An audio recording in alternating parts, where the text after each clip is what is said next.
As-tu déjà ressenti la présence de Dieu là où tout semblait vide? Dans le silence brûlant du désert, Charles de Foucault n'a pas trouvé des réponses. Il a trouvé une présence, invisible, douloureuse, réelle. Là où le monde se tait, Dieu commence à parler, mais pas avec des mots. Il a tout abandonné, la gloire, le confort, les certitudes. Pourquoi? Pour disparaître. Et si le désert n'était pas un lieu de solitude, mais le sanctuaire d'un amour caché? C'est ici que commence une quête que tu ne pourras plus arrêter. Et si ce désert était aussi le tien, alors, avant d'aller plus loin, écris ta prière dans les commentaires. Oui, maintenant, parce que prier, c'est semer dans l'invisible, et toute prospérité commence dans le silence du cœur. Nous allons prier ensemble. Ici, c'est un lieu d'intériorité, de foi, de transformation. Si ce message touche ton âme, laisse un j'aime pour soutenir cette mission et abonne-toi pour marcher avec nous sur ce chemin de profondeur. Dieu parle dans le silence. Et peut-être qu'il te parle maintenant. Tout commence par un départ. Non pas une fuite, mais une réponse. Charles de Foucault quitte la lumière des salons parisiens, les honneurs militaires, les certitudes d'un monde qui lui offrait tout, pour s'enfoncer dans un désert de sable et de silence. Ce vide n'est pas décoratif. Il est intérieur, il dérange, il avale les illusions. Ce que Charles pensait être l'aboutissement de sa vie, carrière, reconnaissance, savoir, s'effondre lentement à mesure qu'il entre dans l'immensité nue du Sahara. Là, rien ne flatte l'ego.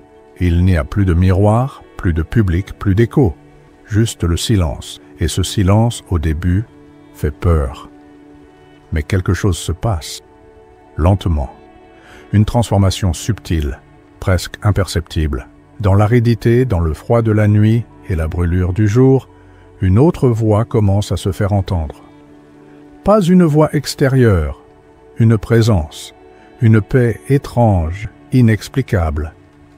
Charles commence à comprendre que ce vide qu'il redoutait est peut-être le lieu même de la rencontre, car là où tout est retiré, il ne reste que l'essentiel, et l'essentiel, ce n'est pas un concept, c'est une présence.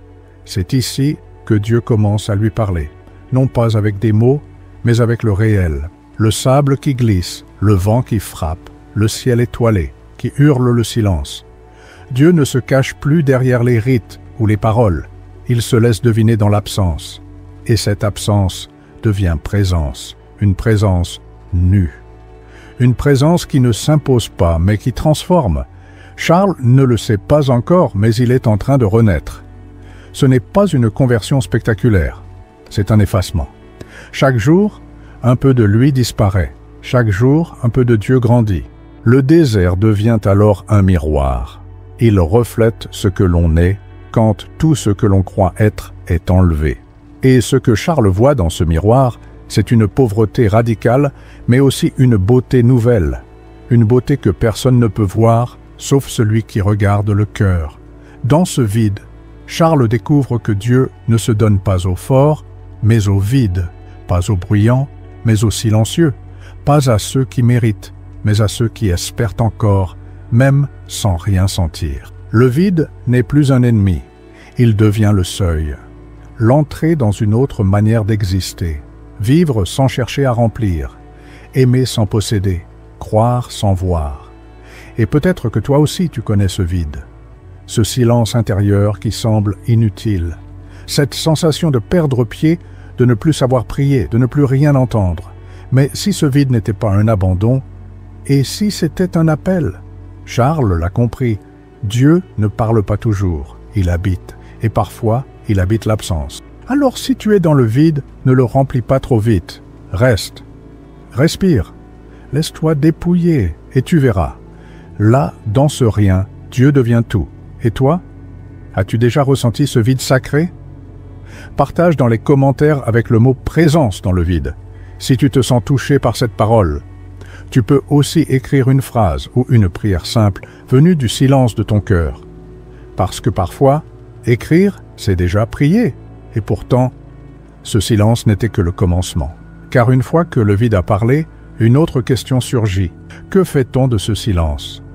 Charles aurait pu rebrousser chemin, chercher à combler à nouveau ce manque, par des mots, des actions, des réponses. Mais non. Il a choisi autre chose. Il a fait un choix radical, incompréhensible pour le monde d'aujourd'hui. Il a choisi de se taire. Et c'est là que commence le vrai mystère. Il aurait pu parler, il aurait pu écrire, prêcher, expliquer au monde ce qu'il avait découvert dans le désert. Mais Charles de Foucault a choisi autrement. Il a choisi le silence, pas comme un refuge, mais comme une réponse active, un acte de foi pur, sans retour. Dans un monde assoiffé de bruit, d'opinions et de résultats visibles, choisir de se taire est une rébellion profonde. Et Charles ne s'est pas simplement tu par prudence. Il s'est tu par amour, par confiance totale dans ce Dieu qui, lui aussi, se tait souvent.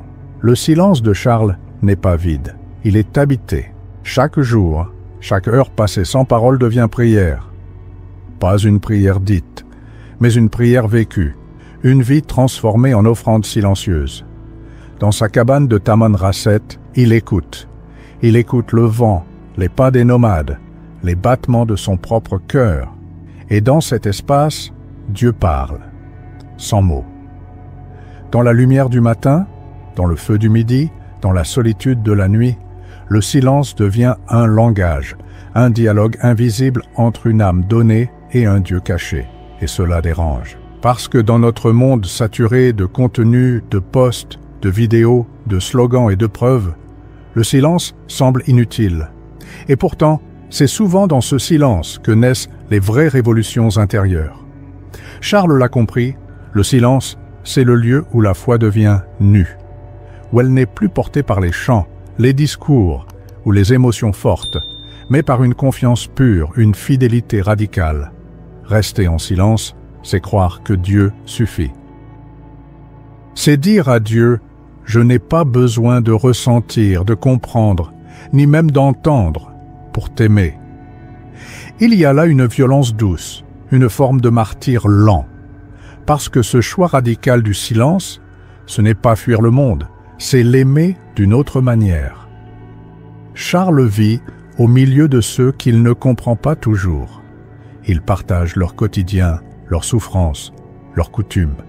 Il apprend leur langue, non pas pour parler plus, mais pour aimer mieux.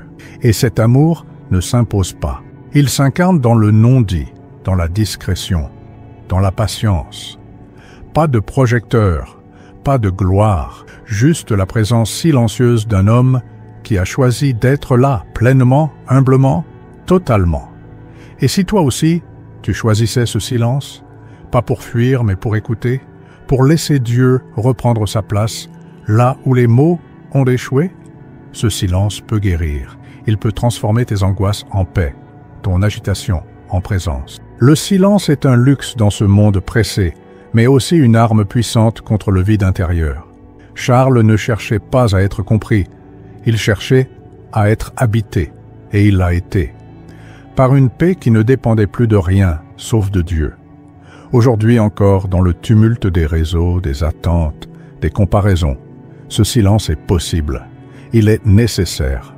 Peut-être que Dieu t'invite, toi aussi, à cette parole invisible. Pas pour t'éteindre, mais pour brûler doucement, comme une flamme cachée. Si tu sens que ce silence te parle, si tu ressens que ton cœur a soif de plus que ce que le bruit du monde peut t'offrir, écris dans les commentaires « Je choisis le silence ». Tu peux même ajouter une phrase que tu aimerais ne pas dire, mais confier à Dieu en silence, parce que parfois, le silence est déjà une prière. Et pourtant, le silence de Charles n'était pas une fin en soi. Il préparait quelque chose de plus profond, de plus radical encore. Car après avoir tout abandonné et choisi de se taire, une autre réalité s'est imposée à lui. Et si toute sa vie devait devenir prière, non plus prière dite, mais prière vécue, offerte, incarnée. C'est là que son chemin prend une tournure encore plus mystérieuse, plus intime, presque invisible. Vivre devient prier. Pour Charles, cette idée n'était pas une métaphore poétique, mais une réalité concrète, quotidienne, radicale. Après le silence, ce n'est pas le retour à la parole, mais le passage à une autre forme de langage, celui du geste, du souffle, du regard.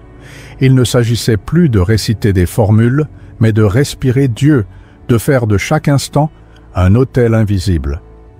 Charles n'a pas transformé sa vie en une série d'actions pieuses. Il a laissé Dieu habiter chaque seconde, même les plus simples, même les plus apparemment banales.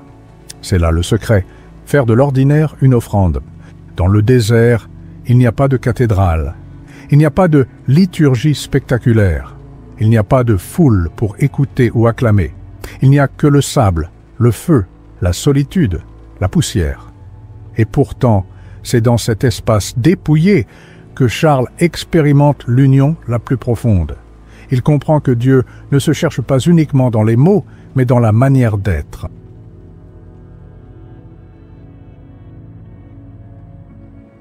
Préparer le repas d'un nomade affamé, veiller sur un malade musulman, aider un enfant à écrire son prénom, tout cela devient prière.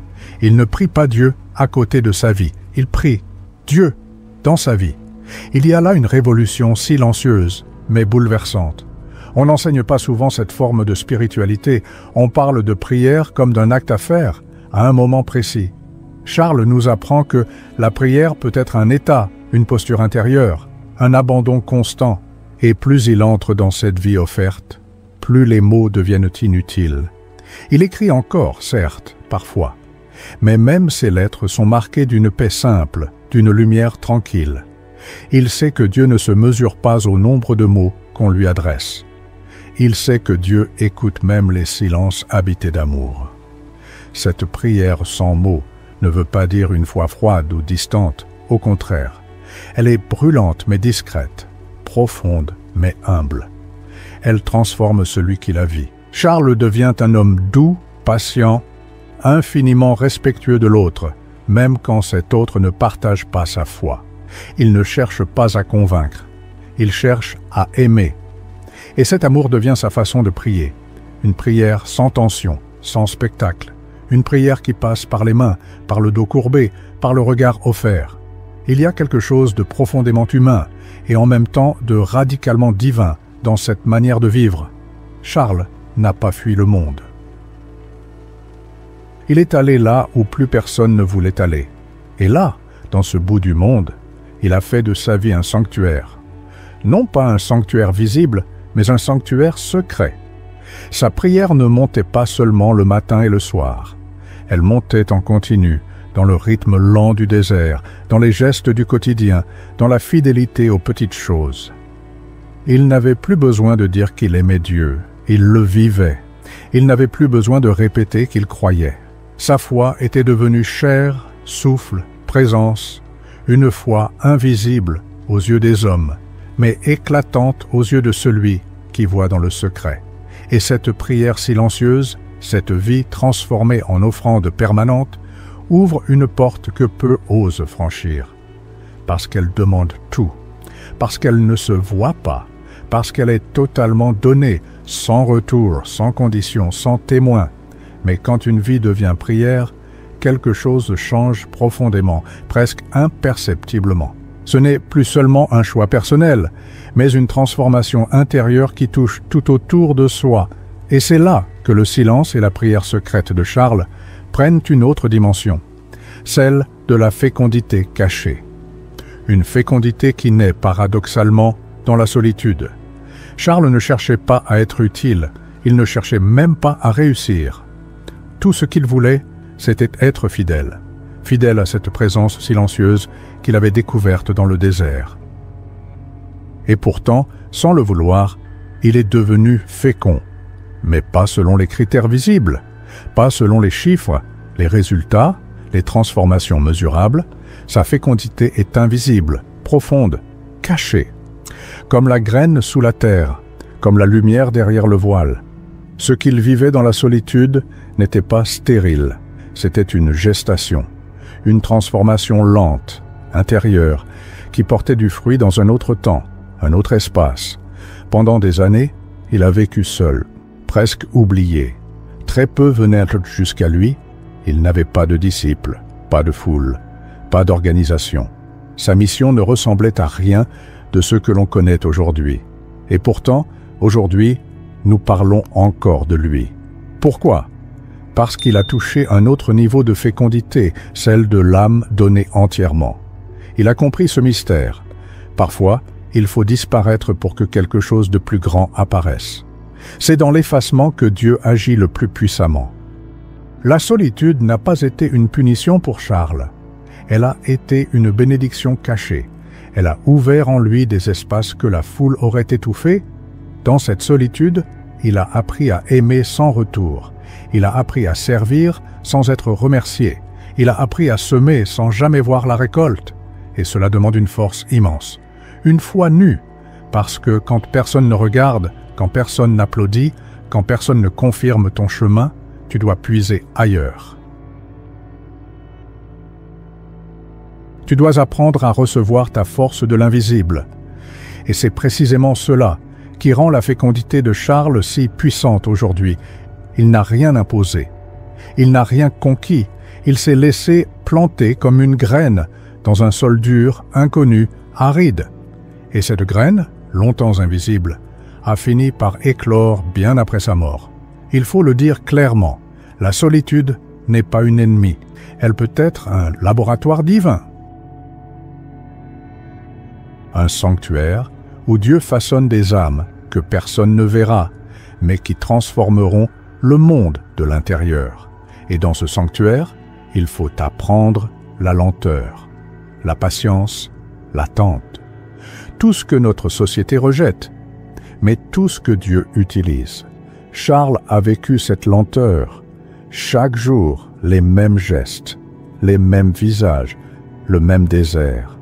Et pourtant, dans cette répétition apparente, quelque chose mûrissait en silence. Il devenait autre, plus léger, plus transparent, plus habité. La solitude de Charles n'était pas vide. Elle était remplie de regards, de silences partagés, de gestes discrets. Il ne parlait pas de Dieu, il le portait, comme une lumière cachée dans un vase d'argile. Et cette lumière, même sans mots, a touché. Elle a traversé les frontières, elle a bouleversé des vies.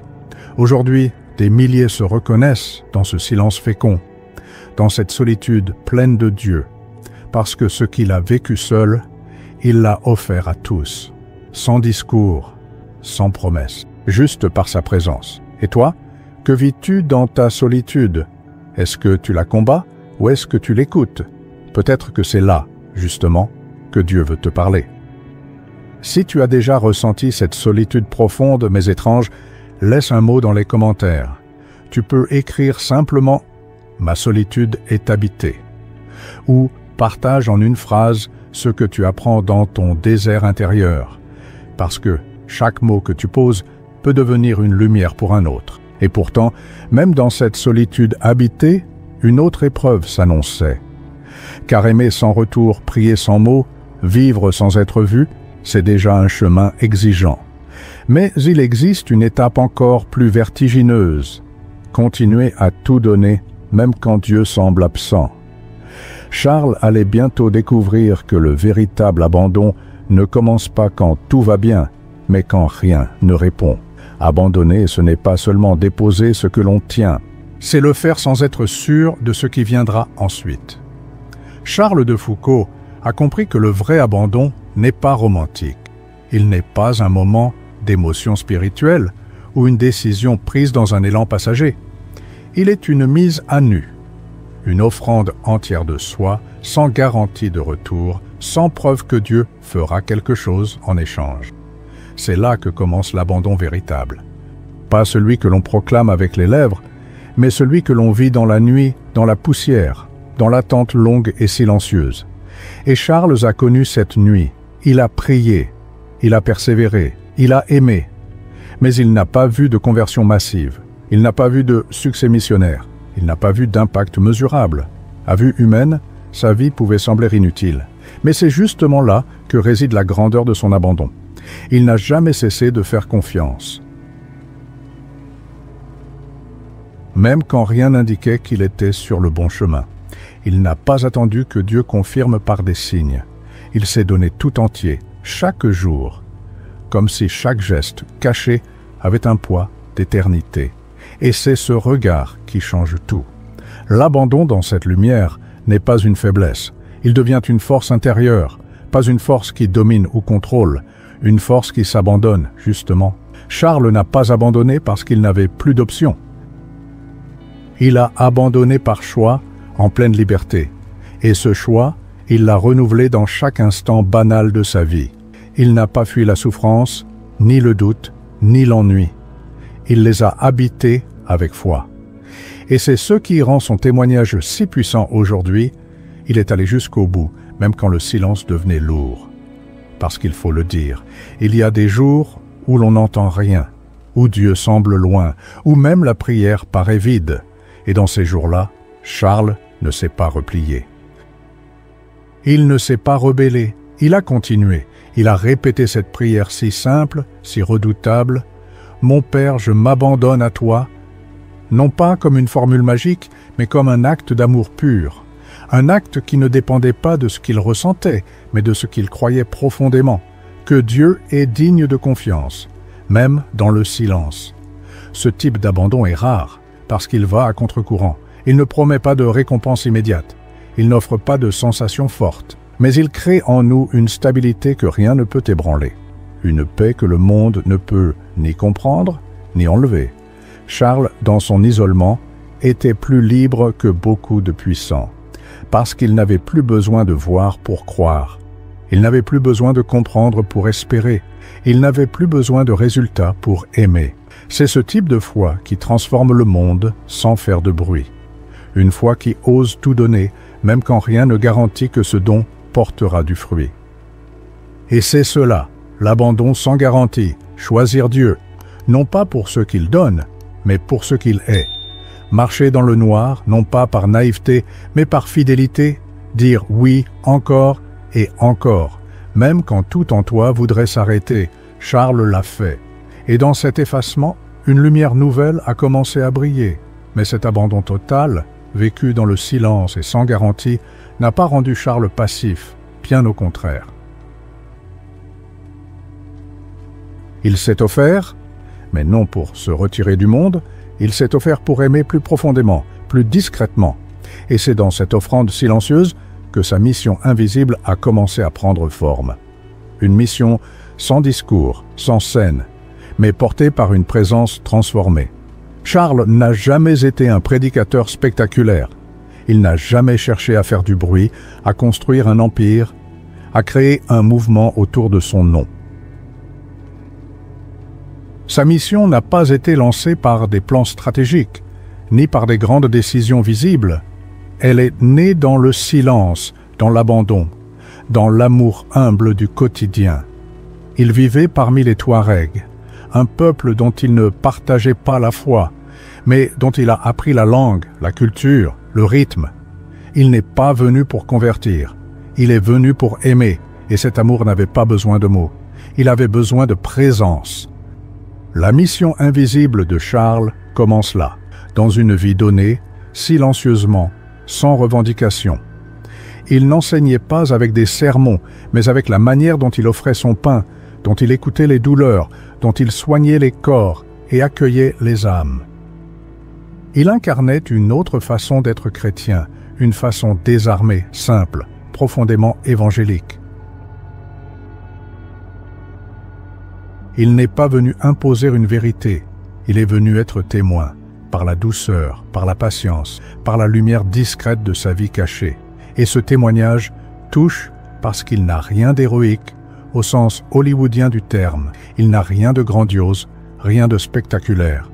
Et pourtant, c'est là que réside toute sa puissance, dans cette fidélité aux petites choses, dans cette capacité à aimer sans être reconnu, à servir sans être applaudi. Il a vécu ce que peu osent vivre, une mission sans scène, sans titre, sans retour. Et c'est précisément cette manière d'exister qui devient prophétique dans notre époque saturée d'images, de bruit, de performance. Charles a été comme un levain invisible dans la pâte du monde. Il savait que Dieu agit souvent sans fracas, sans miracle éclatant, sans résultat immédiat. Il savait que le royaume grandit comme une graine dans la terre, loin des regards, et il a accepté que sa fécondité lui échappe.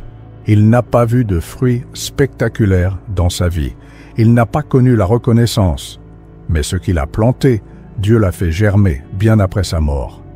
Des communautés, des conversions, des vocations sont nées de sa vie silencieuse. C'est le mystère de l'Évangile.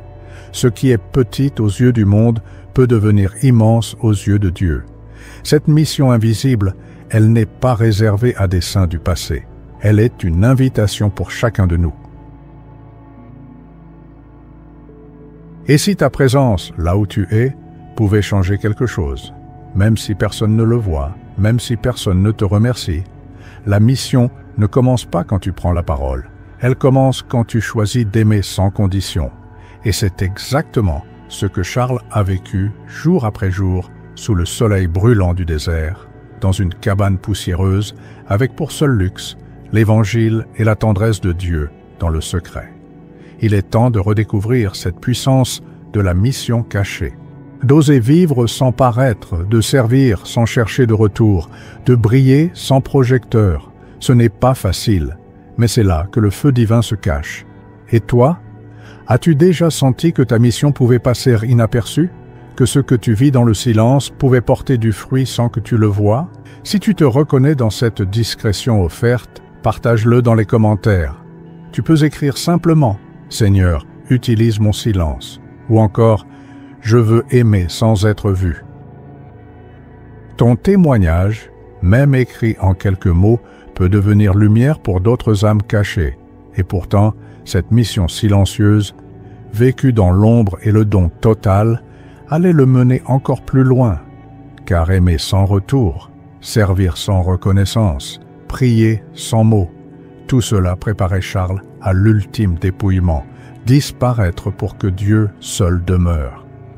C'est dans cet effacement librement choisi que se révèle la vérité la plus profonde de sa vie. Charles n'a jamais cherché à briller. Il ne voulait pas être un modèle, encore moins une figure spirituelle qu'on admire à distance.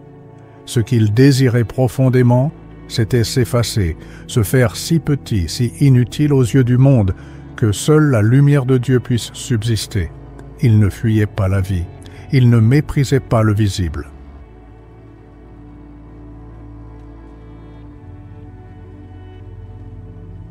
Mais il savait que, dans un monde obsédé par l'image et la reconnaissance, le plus grand acte de foi pouvait être de disparaître volontairement, de choisir l'invisibilité pour laisser toute la place à Dieu.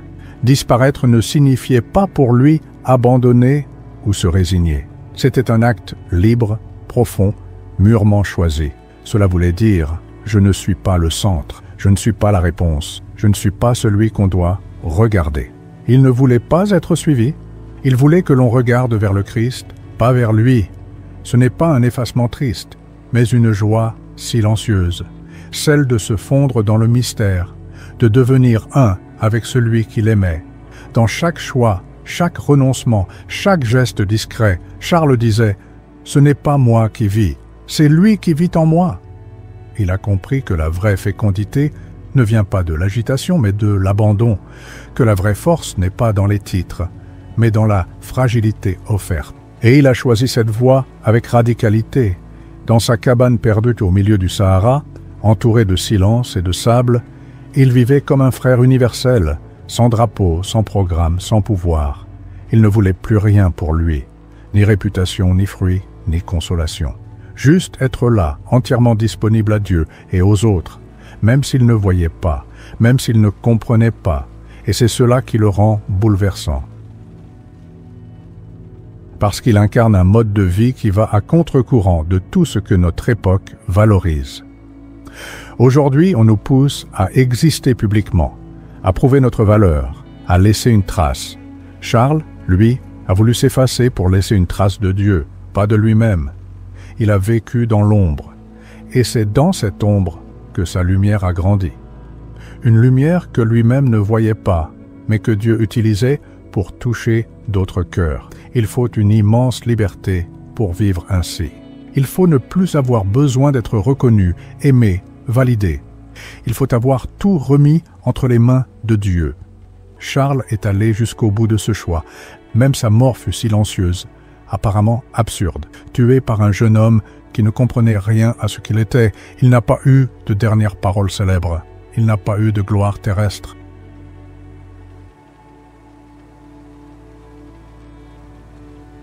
Et pourtant, c'est précisément dans cette fin sans éclat que se révèle l'intensité de sa vie. Il avait tellement disparu que seul Dieu brillait à travers lui. Et si c'était ça, la vocation la plus haute, ne pas être vu, mais être vrai, ne pas réussir, mais aimer jusqu'au bout, ne pas construire une image, mais laisser Dieu habiter chaque recoin de notre être. Charles nous montre que le silence, la petitesse, l'invisibilité peuvent devenir un lieu de gloire, pas la gloire des projecteurs, mais celle du cœur de Dieu. Et cette gloire, personne ne peut la voler. Elle ne dépend de rien d'extérieur. Elle est le fruit d'un cœur totalement abandonné, un cœur qui n'a plus besoin d'apparaître pour exister pleinement. Si tu es arrivé jusqu'ici, ce n'est pas un hasard. Ce n'est pas juste une vidéo, c'est peut-être une rencontre, un appel, une réponse silencieuse à quelque chose que ton âme cherchait depuis longtemps. Alors maintenant, nous voulons savoir comment ce message a parlé à ton cœur. Partage ton ressenti dans les commentaires et si cette parole t'a touché profondément, écris simplement « J'ai entendu la voix de Dieu dans cette vidéo ». Ce petit geste peut être une lumière pour d'autres qui, comme toi, cherchent une direction dans le silence. Pense aussi à t'abonner à cette chaîne. Ici, on parle en silence, on marche lentement, mais en profondeur. Chaque contenu est pensé comme un petit refuge pour l'âme, un lieu de paix dans le tumulte du monde. Si tu veux continuer ce chemin intérieur, clique sur le bouton d'abonnement, active les notifications et surtout, laisse ton like. C'est un moyen concret de soutenir cette mission et de permettre à d'autres d'être touchés comme tu l'as été. Et surtout, ne pars pas encore. Le prochain épisode t'attend déjà. Clique maintenant et plonge encore plus loin dans cette aventure de foi, d'abandon et de silence habité. Que Dieu te bénisse abondamment, là où tu es, dans ce que tu vis. À très bientôt dans la prochaine vidéo.